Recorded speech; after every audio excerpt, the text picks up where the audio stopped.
Let's start with a brief summary. This article, written by Paul Graham in 2008, states that successful startups often behave like nonprofit organizations, and nonprofit projects can make good startups. It focuses on the initial good moves of big companies like Google and Microsoft and their successes. Graham points out that a startup being good boosts employee morale, encourages others to help, and most importantly, makes the decision-making process more apparent. He states that being good is not just an ethical stance, but also a guide for strategy and even software design. Before we dive in, I want to share a quick note about how this podcast is created. As you've probably noticed, this podcast isn't voiced by a human, but by artificial intelligence. I'm obligated to inform you of this beforehand due to the rules of AI services.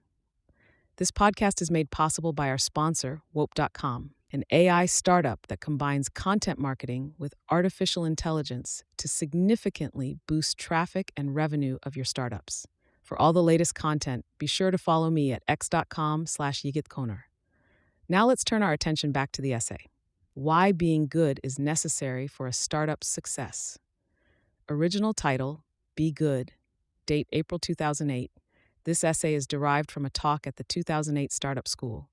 About a month after we started Y Combinator, we came up with the phrase that became our motto: make something people want. We've learned a lot since then, but if I were choosing now, that's still the one I'd pick. Another thing we tell founders is not to worry too much about the business model, at least at first. Not because making money is unimportant, but because it's so much easier than building something great. A couple weeks ago, I realized that if you put those two ideas together, you get something surprising. Make something people want. Don't worry too much about making money. What you've got is a description of a charity. When you get an unexpected result like this, it could either be a bug or a new discovery. Either businesses aren't supposed to be like charities, and we've proven by reductio ad absurdum that one or both of the principles we began with is false. Or we have a new idea. I suspect it's the latter, because as soon as this thought occurred to me, a whole bunch of other things fell into place. Examples. For example, Craigslist. It's not a charity, but they run it like one, and they're astoundingly successful. When you scan down the list of most popular websites, the number of employees at Craigslist looks like a misprint. Their revenues aren't as high as they could be, but most startups would be happy to trade places with them. In Patrick O'Brian's novels, his captains always try to get upwind of their opponents. If you're upwind, you decide when and if to engage the other ship. Craigslist is effectively upwind of enormous revenues. They'd face some challenges if they wanted to make more, but not the sort you face when you're tacking upwind, trying to force a crappy product on ambivalent users by spending 10 times as much on sales as on development. I'm not saying startups should aim to end up like Craigslist. They're a product of unusual circumstances, but they're a good model for the early phases. Google looked a lot like a charity in the beginning. They didn't have ads for over a year. At year one, Google was indistinguishable from a nonprofit. If a nonprofit or government organization had started a project to index the web, Google at year one is the limit of what they'd have produced. Back when I was working on spam filters, I thought it would be a good idea to have a web-based email service with good spam filtering. I wasn't thinking of it as a company. I just wanted to keep people from getting spammed. But as I thought more about this project, I realized it would probably have to be a company. It would cost something to run, and it would be a pain to fund with grants and donations. That was a surprising realization. Companies often claim to be benevolent, but it was surprising to realize there were purely benevolent projects that had to be embodied as companies to work. I didn't want to start another company, so I didn't do it. But if someone had, they'd probably be quite rich now. There was a window of about 2 years when spam was increasing rapidly, but all the big email services had terrible filters. If someone had launched a new, spam-free mail service, users would have flocked to it. Notice the pattern here? From either direction, we get to the same spot. If you start from successful startups, you find they often behaved like nonprofits. And if you start from ideas for nonprofits, you find they'd often make good startups. Power. How wide is this territory? Would all good nonprofits be good companies? Possibly not. What makes Google so valuable is that their users have money. If you make people with money love you, you can probably get some of it. But could you also base a successful startup on behaving like a nonprofit to people who don't have money? Could you, for example, grow a successful startup out of curing an unfashionable but deadly disease like malaria? I'm not sure, but I suspect that if you pushed this idea, you'd be surprised how far it would go. For example, people who apply to Y Combinator don't generally have much money, and yet we can profit by helping them, because with our help, they could make money. Maybe the situation is similar with malaria. Maybe an organization that helped lift its weight off a country could benefit from the resulting growth. I'm not proposing this is a serious idea. I don't know anything about malaria, but I've been kicking ideas around long enough to know when I come across a powerful one. One way to guess how far an idea extends is to ask yourself at what point you'd bet against it. The thought of betting against benevolence is alarming in the same way as saying that something is technically impossible. You're just asking to be made a fool of, because these are such powerful forces. For example, initially I thought maybe this principle only applied to internet startups. Obviously, it worked for Google, but what about Microsoft? Surely Microsoft isn't benevolent. But when I think back to the beginning, they were. Compared to IBM, they were like Robin Hood. When IBM introduced the PC, they thought they were going to make money selling hardware at high prices. But by gaining control of the PC standard, Microsoft opened up the market to any manufacturer. Hardware prices plummeted, and lots of people got to have computers who couldn't otherwise have afforded them. It's the sort of thing you'd expect Google to do. Microsoft isn't so benevolent now. Now, when one thinks of what Microsoft does to users, all the verbs that come to mind begin with F. And yet, it doesn't seem to pay. Their stock price has been flat for years. Back when they were Robin Hood, their stock price rose like Google's. Could there be a connection? You can see how there would be. When you're small, you can't bully customers, so you have to charm them. Whereas when you're big, you can maltreat them at will, and you tend to because it's easier than satisfying them. You grow big by being nice, but you can stay big by being mean. You get away with it till the underlying conditions change, and then all your victims escape. So, don't be evil may be the most valuable thing Paul Buchheit made for Google, because it may turn out to be an elixir of corporate youth. I'm sure they find it constraining, but think how valuable it will be if it saves them from lapsing into the fatal laziness that afflicted Microsoft and IBM. The curious thing is, this elixir is freely available to any other company. Anyone can adopt "don't be evil." The catch is that people will hold you to it, so I don't think you're going to see record labels or tobacco companies using this discovery. Morale. There's a lot of external evidence that benevolence works. But how does it work? One advantage of investing in a large number of startups is that you get a lot of data about how they work. From what we've seen, being good seems to help startups in three ways. It improves their morale, it makes other people want to help them, and above all, it helps them be decisive. Morale is tremendously important to a startup. So important that morale alone is almost enough to determine success. Startups are often described as emotional roller coasters. One minute you're going to take over the world, and the next you're doomed. The problem with feeling you're doomed is not just that it makes you unhappy, but that it makes you stop working. So the downhills of the roller coaster are more of a self-fulfilling prophecy than the uphills.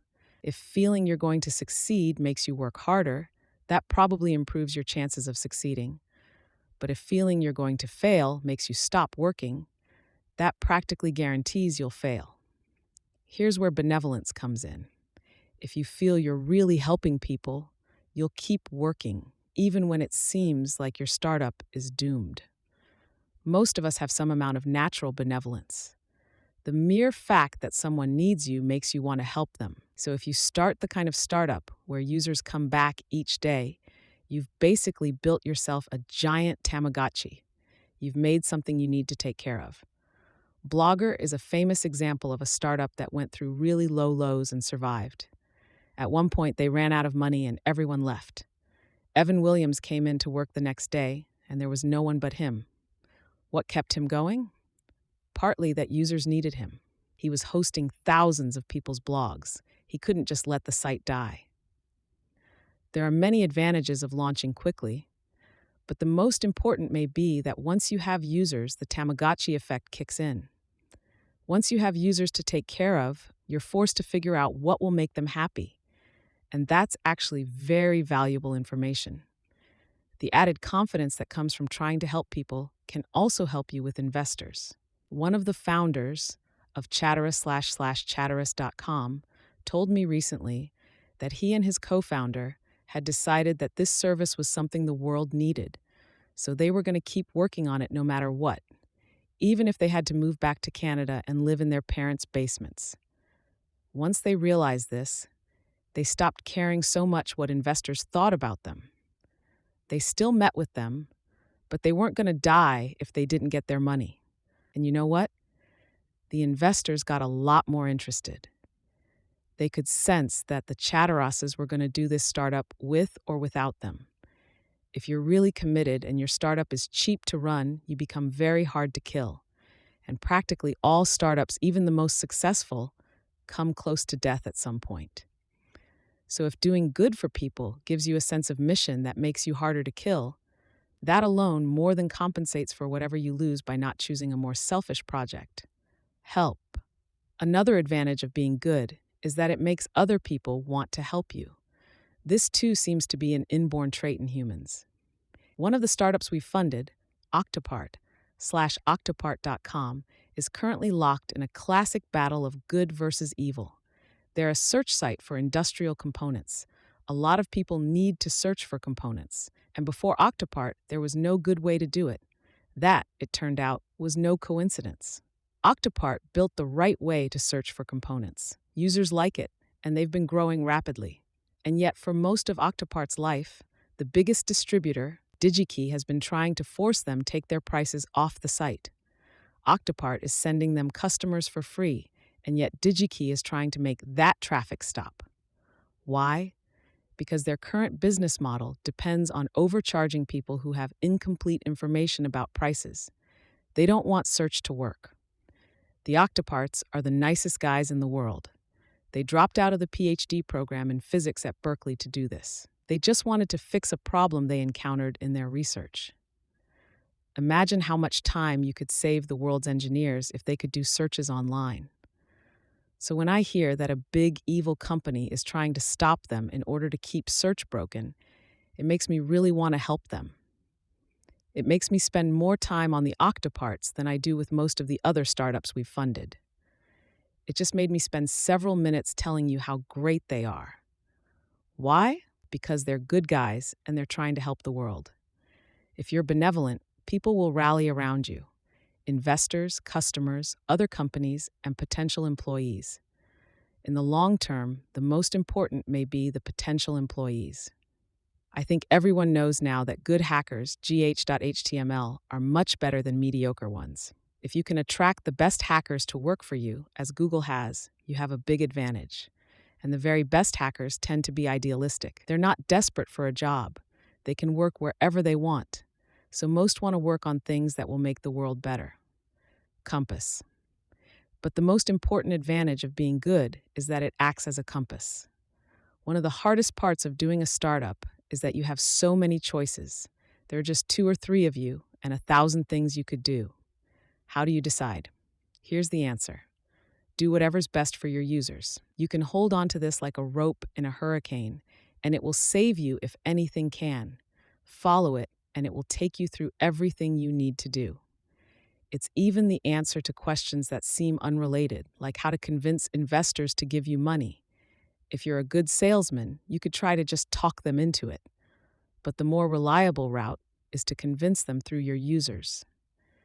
If you make something users love enough to tell their friends, you grow exponentially, and that will convince any investor. Being good is a particularly useful strategy for making decisions in complex situations because it's stateless. It's like telling the truth. The trouble with lying is that you have to remember everything you've said in the past to make sure you don't contradict yourself. If you tell the truth, you don't have to remember anything. And that's a really useful property in domains where things happen fast. For example, Y Combinator has now invested in 80 startups, 57 of which are still alive. The rest have died or merged or been acquired. When you're trying to advise 57 startups, it turns out you have to have a stateless algorithm. You can't have ulterior motives when you have 57 things going on at once, because you can't remember them. So our rule is just to do whatever's best for the founders. Not because we're particularly benevolent, but because it's the only algorithm that works on that scale. When you write something telling people to be good, you seem to be claiming to be good yourself. So I want to say explicitly that I am not a particularly good person. When I was a kid, I was firmly in the camp of bad. The way adults use the word good, it seemed to be synonymous with quiet, so I grew up very suspicious of it. You know how there are some people whose names come up in conversation and everyone says, "He's such a great guy"? People never say that about me. The best I get is, "He means well." I am not claiming to be good. At best, I speak good as a second language. So I'm not suggesting you be good in the usual sanctimonious way. I'm suggesting it because it works. It will work not just as a statement of values, but as a guide to strategy and even a design spec for software. Don't just not be evil, be good. Notes. 50 years ago, it would have seemed shocking for a public company not to pay dividends. Now, many tech companies don't. The markets seem to have figured out how to value potential dividends. Maybe that isn't the last step in this evolution. Maybe markets will eventually get comfortable with potential earnings. VCs already are, and at least some of them consistently make money. I realize this sounds like the stuff one used to hear about the new economy during the bubble. Believe me, I was not drinking that Kool-Aid at the time, but I'm convinced there were some good HTML buried in bubble thinking. For example, it's okay to focus on growth instead of profits, but only if the growth is genuine. You can't be buying users, that's a pyramid scheme. But a company with rapid, genuine growth is valuable, and eventually markets learn how to value valuable things. The idea of starting a company with benevolent aims is currently undervalued because the kind of people who currently make that their explicit goal don't usually do a very good job. It's one of the standard career paths of trustafarians to start some vaguely benevolent business. The problem with most of them is that they either have a bogus political agenda or are feebly executed. The trustafarians' ancestors didn't get rich by preserving their traditional culture. Maybe people in Bolivia don't want to either. And starting an organic farm, though it's at least straightforwardly benevolent, doesn't help people on the scale that Google does. Most explicitly benevolent projects don't hold themselves sufficiently accountable. They act as if having good intentions were enough to guarantee good effects. Users dislike their new operating system so much that they're starting petitions to save the old one. And the old one was nothing special. The hackers within Microsoft must know in their hearts that if the company really cared about users, they'd just advise them to switch to OS X. Thanks to Trevor Blackwell, Paul Buchheit, Jessica Livingston, and Robert Morris for reading drafts of this.